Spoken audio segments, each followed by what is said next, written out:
조선 왕조 500년 역사 속에서 수많은 공주와 옹주들이 태어나고 사라져갔습니다. 그들 대부분은 역사의 뒤편으로 조용히 물러나 잊혀졌지만 때로는 한 사람의 삶이 그 시대 전체를 비추는 거울이 되기도 합니다. 오늘 우리가 만날 화여봉주는 바로 그런 인물입니다. 조선 21대 왕 영조의 7번째 딸로 태어나 20년이라는 짧은 생애를 살다 간 그녀의 이야기는 단순한 개인사를 넘어 조선 후기 왕실의 복잡한 인간관계와 정치적 역학을 보여주는 소중한 기록입니다. 특히 2016년 남양주에서 발굴된 그녀의 무덤에서 발견된 영조의 지문은 현재까지 발견된 조선시대 왕이 딸에게 써준 유일한 지문으로 한 아버지의 절절한 사랑과 후회를 담고 있어 더욱 의미가 깊습니다. 1733년 조선왕조실록이 전하는 그해의 궁궐은 긴장감으로 가득했습니다. 영조는 1728년 장남 효장세자를 잃고 5년째 후계자가 될 아들의 탄생을 애타게 기다리고 있었습니다. 영빈 씨는 이미 화평옹주를 낳았지만 그 후 화덕옹주, 삼옹주, 사옹주 등 연이어 딸들만 태어났고 안타깝게도 이들은 모두 어린 나이에 요절하고 말았습니다. 그런 상황에서 태어난 것이 바로 화여봉주였습니다. 영조에게는 다시 한 번의 실망이었지만 신하들은 임금을 위로하며 너무 실망하지 마시라는 말을 올렸습니다. 이 기록이 조선왕조실록에 남아있다는 것은 당시 궁중의 분위기가 얼마나 절박했는지를 보여줍니다. 화여봉주라는 이름에서 협은 화합을 뜻합니다. 혹시 영조가 이 딸을 통해서라도 왕실의 화합을 바랐던 것일까요? 하지만 아이러니하게도 화여봉주는 태어남과 동시에 아버지의 편애라는 왕실 내 갈등의 한복판에 서게 되었습니다. 해경궁 홍씨가 남긴 한중록은 조선 후기 왕실의 내밀한 모습을 전해주는 귀중한 기록입니다. 그 중에서도 영조의 자녀들에 대한 극단적인 편애는 충격적입니다. 같은 어머니 영빈 이씨에게서 태어난 자녀들임에도 불구하고 영조는 화평옹주와 화완옹주는 극진히 사랑한 반면 화여봉주와 사도세자는 냉대했다고 기록되어 있습니다. 왜 이런 차별이 생겼을까요? 그 배경을 이해하려면 당시의 상황을 자세히 살펴볼 필요가 있습니다. 화평옹주는 1727년에 태어난 영빈 이씨의 첫째 딸로 영조에게는 특별한 의미가 있었습니다. 영조가 가장 아끼는 자식이었죠. 반면 화여봉주가 태어난 1733년은 효장세자를 잃고 5년이 지난 시점으로 영조는 후계자가 될 아들의 탄생만을 간절히 바라고 있었습니다. 더욱 안타까운 것은 화평옹주와 화여봉주 사이에 태어났던 3명의 옹주들, 화덕옹주, 삼옹주, 사옹주가 모두 어린 나이에 요절했다는 사실입니다. 연이은 상실과 실망 속에서 태어난 화여봉주에 대한 영조의 감정은 복잡했을 것입니다. 아들에 대한 간절한 바람이 또다시 좌절된 데 대한 실망감이 무의식 중에 딸에 대한 냉대로 이어졌을 수도 있습니다. 한중록에 따르면 영조는 화여봉주가 아들이 아닌 것을 애달파하며 심지어 가장 사랑하는 화평옹주와는 한 집에도 머물지 못하게 했습니다. 더욱 놀라운 것은 영조가 화평옹주를 보러 갈 때의 기이한 행동입니다. 사도세자에게 뭔가를 물어 대답을 들은 후 귀를 씻고 양치질을 한 다음 그 물을 화여봉주의 집 방향으로 버렸다는 것입니다. 이는 단순한 냉대를 넘어선 거의 혐오에 가까운 행동으로 당시 궁궐 사람들에게는 충격적인 장면이었을 것입니다. 화평옹주조차 이런 아버지의 행동을 보고 마옵소서라고 간청했지만 영조는 들으려 하지 않았다고 합니다. 이러한 상황에서 화여봉주와 사도세자는 서로에게 유일한 위로가 되었습니다. 동병상련의 처지였던 남매는 우리 남매는 귀 씻을 준비물이로다라고 한탄하며 서로를 위로했다고 합니다. 이 말 한마디에서 우리는 어린 나이에도 자신들의 처지를 정확히 알고 있었던 남매의 슬픔과 체념을 느낄 수 있습니다. 동시에 절망적인 상황에서도 서로를 위로하며 유머까지 잃지 않은 남매의 강인함도 엿볼 수 있죠. 하지만 역사는 항상 복합적입니다. 한중록의 이러한 기록과는 상반되는 내용이 영조실록과 일성록에서 발견됩니다. 영조는 화여봉주의 사저에 직접 거동하기도 했고 화여봉주방의 외상 빚을 모두 갚아주기도 했습니다. 또한 화여봉주의 궁방 규모는 다른 옹주들에 비해 큰 편이었습니다. 이런 상반된 기록들을 어떻게 해석해야 할까요? 아마도 영조의 감정은 단순히 미워했다거나 사랑했다고 말할 수 없을 정도로 복잡했을 것입니다. 후계자에 대한 절박함 때문에 화여봉주를 반기지 않았지만 동시에 자신의 딸이기에 완전히 외면할 수도 없었던 것 같습니다. 결국 화평옹주나 화완옹주에 비해 상대적으로 애정이 부족했을 뿐 완전한 미움이라고 보기는 어려울 것 같습니다. 이러한 애매한 위치가 오히려 화여봉주에게는 더 큰 고통이었을지도 모릅니다. 완전히 버림받았다면 체념이라도 할 텐데 때로는 관심을 받고 때로는 냉대받는 상황에서 늘 아버지의 눈치를 살펴야 했을 테니까요.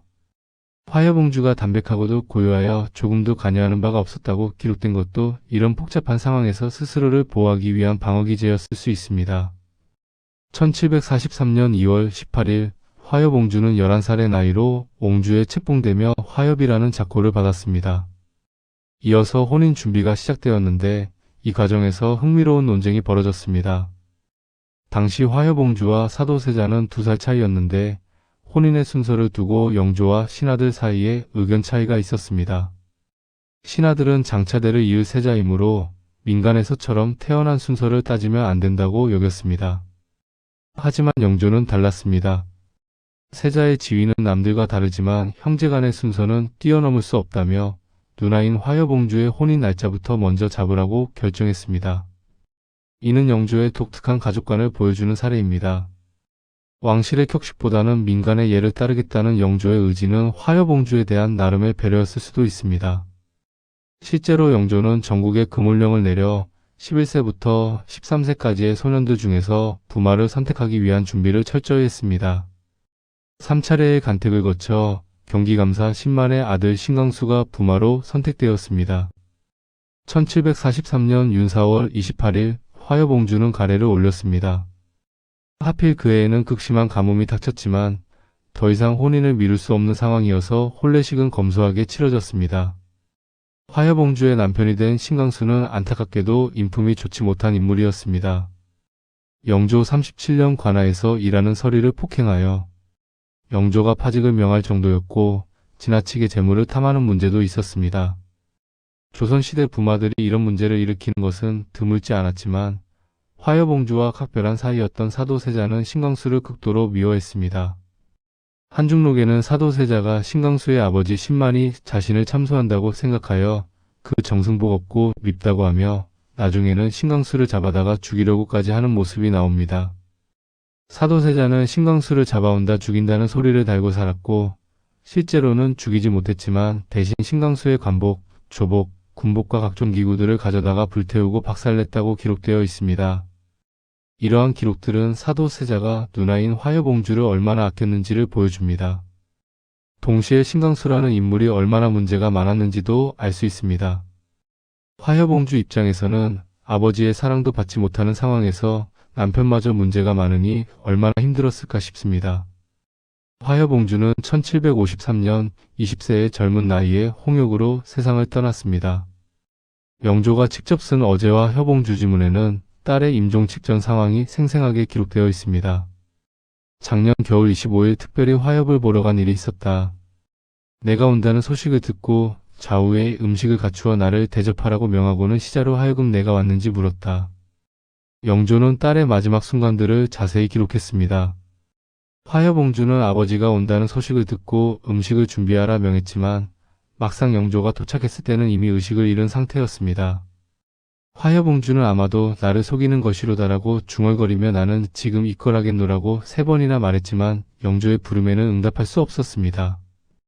영조는 눈물을 흘리며 돌아갔고 다음날 어이로부터 화여봉주가 깨어나 시자에게 어찌 나를 깨어 편히 돌아가셨는지 여쭙도록 하지 않았는가? 라고 말했다는 소식을 들었습니다. 이 말을 들은 영조는 나도 모르게 눈물이 얼굴을 뒤덮었다고 기록했습니다. 이 지문은 현재 발견된 조선시대 왕이 딸에게 써준 유일한 지문으로 한 아버지의 후회와 슬픔이 절절히 담겨 있습니다. 평소 화여봉주를 냉대했다고 여겨지던 영조였지만 딸의 죽음 앞에서는 한없이 작아진 아버지의 모습을 보여줍니다. 화여봉주가 죽었다는 소식을 들은 영조는 딸의 집으로 달려가려 했습니다. 하지만 김양로 등 신하들이 영조의 건강을 걱정하여 만류했습니다. 특히 이전에 화평옹주가 죽었을 때 영조가 가는 것을 막지 않아서 영조의 몸이 상했던 것을 예로 들며 우려를 표했습니다. 이에 영조는 내가 아팠던 건 당파 싸움 때문이지 딸이 죽어 슬퍼했기 때문이 아니다라고 큰 소리를 쳤다고 기록되어 있습니다. 하지만 이는 영조의 억지였을 것입니다. 전에 효부라며 딸처럼 아끼던 현빈조 씨가 세상을 떠났는데 화여봉주마저 죽었으니 영조의 심정이 어떠했을지 짐작할 수 있습니다. 영조는 화여봉주에 대해 기품은 침착하고 맑았으며 정성으로 부모를 모시고 시아버지에게도 한결같이 하였다. 어려서부터 장성할 때까지 단박하고도 고요하여 조금도 관여하는 바가 없었으니 마치 듣지 못한 듯이 보지 못한 듯이 한 것이 곧 화엽의 성품이었다고 기록했습니다. 이는 화여봉주가 어떤 사람이었는지를 잘 보여주는 기록입니다. 아버지의 편애 속에서도 불평하지 않고 조용히 자신의 본분을 다한 품격 있는 여인이었던 것 같습니다. 화여봉주의 죽음은 사도세자에게도 큰 충격이었습니다. 사도세자 행장에 따르면 사도세자는 나는 이 누이에 대해 각별한 정이 있는데 이제 갑자기 죽었으니 이 슬픔을 어디에다 비기겠는가라고 심정을 토로했습니다. 더욱 안타까운 것은 화여봉주가 사망한 지 얼마 안 되어 사도세자도 홍역에 걸렸다는 사실입니다. 몸이 아픈 상태로 엄동설안의 영조에게 석고대죄를 해야 했던 사도세자의 심정은 어떠했을까요? 터울도 제일 가깝고 서로 처지에 동질감을 느끼던 누나의 죽음이 사도세자의 비행과 몰락에 큰 영향을 주었다고 여겨집니다. 실제로 화여봉주가 죽은 1753년 이후 사도세자의 행동은 점점 더 문제가 되었고 결국 1762년 뒤주에 갇혀 죽는 비극적인 결말을 맞게 됩니다. 영조의 자식들은 대부분 오래 살지 못했습니다. 그나마 오래 산 자식들이 정조대까지 살았던 화완옹주, 화유옹주와 순조대까지 살았던 화령옹주 정도였습니다. 화여봉주 역시 20세라는 짧은 생애를 마감하며 영조에게는 또 하나의 상실이 되었습니다. 2016년 12월 28일 문화재청이 남양주에서 화여봉주의 무덤을 발견했다고 발표했습니다. 1970년대 후손들이 다른 곳으로 이장한 관계로 유해는 발견되지 않았지만 발굴 과정에서 나온 지석에는 영조가 딸에 대한 슬픔을 적은 글이 있었습니다. 함께 발굴된 석함에서는 화장품으로 추정되는 물건들이 나와 조선시대 왕실 여인들의 실생활을 파악하는 데 중요한 자료가 되었습니다. 이는 단순히 역사적 유물을 넘어서 260여 년 전 한 여인의 일상을 엿볼 수 있는 소중한 창구가 되었습니다. 특히 영조가 쓴 지문은 현재까지 발견된 조선시대 왕이 딸에게 써준 유일한 지문으로서 그 가치가 더욱 큽니다. 평소 화여봉주를 냉대했다고 여겨지던 영조였지만 이 지문을 통해 우리는 그가 딸의 죽음을 얼마나 슬퍼했는지 알 수 있습니다. 화여봉주의 이야기는 우리에게 많은 것을 시사합니다. 조선시대 왕실이라는 화려한 외양 뒤에 감춰진 인간적인 갈등과 슬픔, 그리고 권력 앞에서도 변하지 않는 가족의 정을 보여줍니다.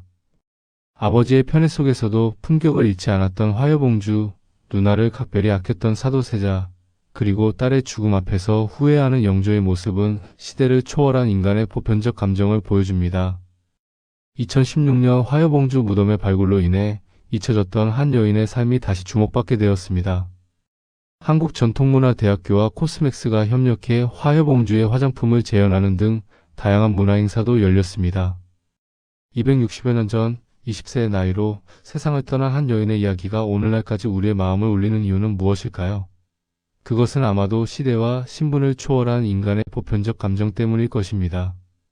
사랑받고 싶은 마음, 가족에 대한 애정, 그리고 삶과 죽음에 대한 깊은 성찰 같은 것들 말입니다. 화여봉주의 삶은 짧았지만 그녀가 남긴 이야기는 오늘날까지 우리에게 깊은 울림을 주고 있습니다. 역사는 때로 이렇게 한 개인의 삶을 통해 전체 시대의 모습을 보여주기도 합니다. 화여봉주의 이야기가 바로 그런 의미 있는 기록이 아닐까 싶습니다.